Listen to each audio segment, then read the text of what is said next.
इस क्वेश्चन में से क्या बोला गया है कि हमारे पास एक ट्रायंगल पी क्यू आर है, पी क्यू आर, ठीक है। अब इसमें जो क्यू आर साइड है ना, उस साइड को हमने एक्सटेंड किया पॉइंट एस तक, ठीक है। If the bisectors of angle P Q are and P R S, P Q are ये उसका बाइसेक्टर है, पी आर एस इस एंगल का बाइसेक्टर है आर टी। ये दोनों बाइसेक्टर्स जो है पॉइंट टी पर मीट करते हैं, ठीक है। और हमें प्रूव करके दिखाना है कि एंगल क्यू टी आर जो है वो half of angle Q P are है, ठीक है। देखो इसको करते हैं। सबसे पहले हम क्या करते हैं, इसके अंदर नेमिंग कर देते हैं। इस एंगल को मान लेते हैं एंगल 1, एंगल 2, एंगल 3 और एंगल 4, ठीक है। हमें पता है कि पी क्यू आर को ये क्यू टी बाइसेक्ट कर रहा है, ठीक है। तो इसीलिए जो एंगल 1 हो जाएगा, एंगल 1 जो है वो एंगल 2 के इक्वल है, एंड एंगल 3 जो है वो एंगल 4 के इक्वल है, ठीक है। क्योंकि पी क्यू आर को क्यू टी बाइसेक्ट कर रहा है, तो this angle is equal to this, similarly this angle is equal to this, ठीक है। अब देखो, हम सबको पता है कि ट्रायंगल में जो एक्सटीरियर एंगल होता है, जैसे मान लो मैं आपको यहाँ बता के दिखाता हूँ। जैसे मान लो अगर मैं आपके सामने आप एक ट्रायंगल बनाऊँ जी, तो इस ट्रायंगल का जो एक्सटीरियर एंगल होगा ना, ये वाला जो एक्सटीरियर एंगल होगा, ये एडजेसेंट एंगल को छोड़ दो, बचे हुए वाले दोनों एंगल से क्या होगा, सम के बराबर होगा। सुनना है, ट्रायंगल का जो एक्सटीरियर एंगल होता है वो अपोजिट दोनों एंगल्स के क्या, सम के बराबर होता है, ठीक है। अब देखो, तो अगर आप यहाँ देखोगे तो आपको दो ट्रायंगल्स को देखना है। पहला, in triangle P Q are, P Q are,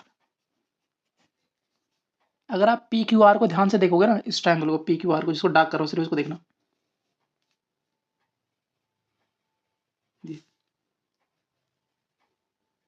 आप बताओ, क्या ये वाला जो एंगल है, क्या ये इस ट्रायंगल के लिए, इस वाले ट्रायंगल के लिए एक्सटीरियर एक्सटीरियर एंगल का काम कर रहा है कि नहीं कर रहा?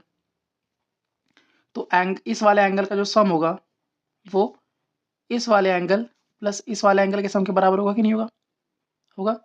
तो इसका मतलब angle P R S, P R S जो है ये इक्वल होगा angle Q P are, Q P are plus angle P Q are, angle P Q are. यहाँ तो कोई दिक्कत नहीं है। अब आप बताओ, जो एंगल पी आर एस है, पी आर एस, क्या इसको मैं एंगल 3 प्लस एंगल 4 नहीं लिख सकता? एंगल 3 प्लस एंगल 4, और क्या मैं एंगल पी क्यू आर को एंगल 1 प्लस एंगल 2 नहीं लिख सकता? लिख सकता हूँ। तो ये हो गया Q P are plus P Q R को मैं क्या लिख सकता हूँ, एंगल 1 प्लस एंगल 2। अब मुझे पता है कि एंगल 1 और 2 एंगल आपस में बराबर है, एंगल 3 और 4 आपस में बराबर है। सो क्या मैं एंगल 3 की यहाँ पे एंगल 4 नहीं सकता? Angle Q P are plus angle 1 की जहाँ पे मैं क्या एंगल 2 नहीं रह सकता, क्योंकि 1 और 2 बराबर है। Angle 2 plus angle 2, angle 4 plus angle 4 कितना हो गया, twice of angle 4, angle Q P R equal to twice of angle 2।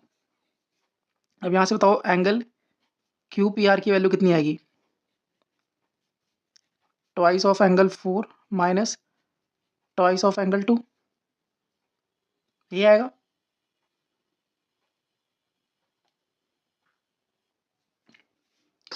So angle Q P R जो हो जाएगा, इसमें से 2 कॉमन ले लो, एंगल 4 माइनस एंगल, ठीक है। यहाँ तक किसी को कोई दिक्कत नहीं है, ठीक है। इस इक्वेशन को आप मान लो फर्स्ट इक्वेशन, ठीक है। अब देखो, अब आप बताना, जिसको मैं डार्क कर रहा हूँ उस ट्रायंगल को आप ध्यान से देखना, जिसको डार्क कर रहा हूँ मैं,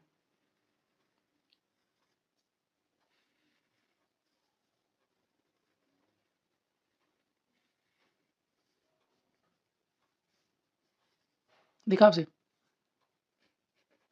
in triangle T Q R या क्यू टी आर बोल दो, क्यू टी आर। ठीक है, बताओ क्या इस वाले ट्रायंगल में, इस वाले ट्रायंगल में ये वाला एंगल एक्सटीरियर एंगल नहीं है ना? सो एंगल 4 जो होगा, क्या वो इस वाले एंगल और इस वाले एंगल के सम के बराबर होगा कि नहीं होगा? ये एक्सटीरियर एंगल है तो इस एंगल और इस एंगल के सम के बराबर होगा ना। तो एंगल 4 किसके बराबर होगा बताओ? एंगल 2 प्लस इसको हम क्या दे दें, Q T R, angle Q T R. तो यहाँ से बताओ एंगल 4 माइनस एंगल 2 की वैल्यू कितनी आएगी, क्यू टी आर। ठीक है, एंगल 4 माइनस एंगल 2 की वैल्यू हमारे पास कितनी आ गई, क्यू टी आर। उठा के सब्स्टिट्यूट कर दो फर्स्ट के अंदर। सो सब्स्टिट्यूट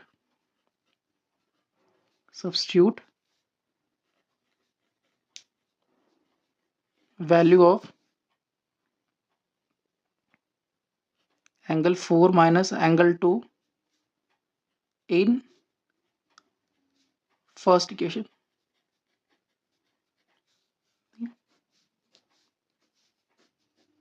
फर्स्ट इक्वेशन में सब्स्टिट्यूट कर दीजिए। तो एंगल 4 माइनस एंगल 2 की यहाँ पे मैं क्या रख सकता हूँ बताओ, angle, so twice of angle Q T R जो जाएगा इसके बराबर हो जाएगा, क्यू पी आर के। तो यहाँ से एक एंगल क्यू टी आर कितना हो जाएगा बताओ, half of angle Q P. ये प्रूव करना, ठीक है, एज प्रूव्ड।